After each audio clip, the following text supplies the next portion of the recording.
Further back, Cooper Webb had a pretty good practice crash. Do you see it? Yeah, I saw only the one on social media there, and it was a small clip, but definitely looked sketchy.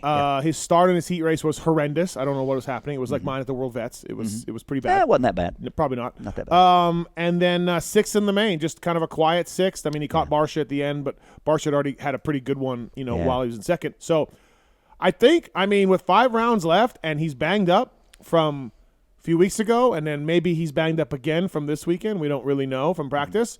I think the question is going to need to be answered or asked, Randy.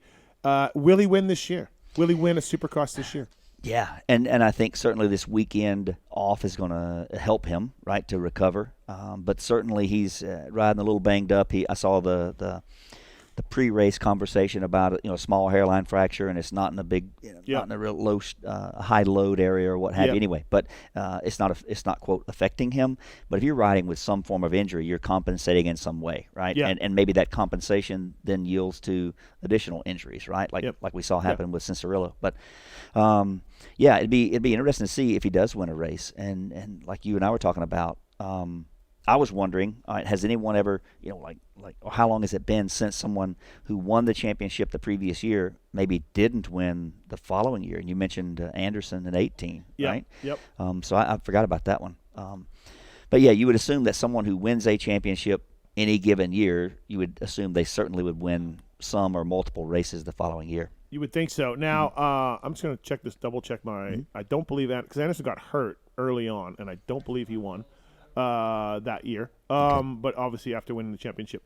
Do you think, Randy, like you said certainly it doesn't look good or whatever, but do you think he wins?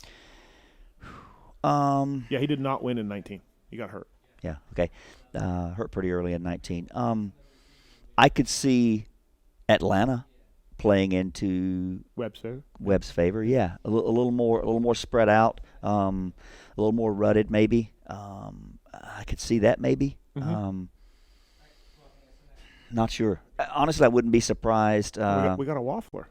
Waffler. There's a strong waffle there. There was a very strong waffle. Not sure. Yeah. But see, I'm kind of like a Renthal half waffle. Waffle. I'm not like a JT, like a full waffle. Okay. But no, I would be more surprised if he does win one than I would be if he doesn't. I think I'm with you on that. Yeah, I don't think he does. If he does, it's Cooper Webb. He's a bad dude. Exactly you know what right. I mean? And you get it. But being banged up, having 5 to go, watching Eli Tomac. Yeah.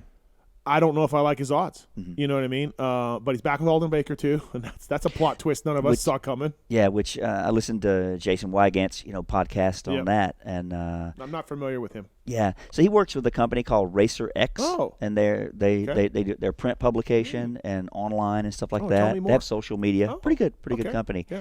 No, but Weege's conversation with Alden on that was interesting. And to hear how that came back and what have you. Yeah. Webb wasn't great in Seattle. Obviously, all that stuff probably affected him a little bit. So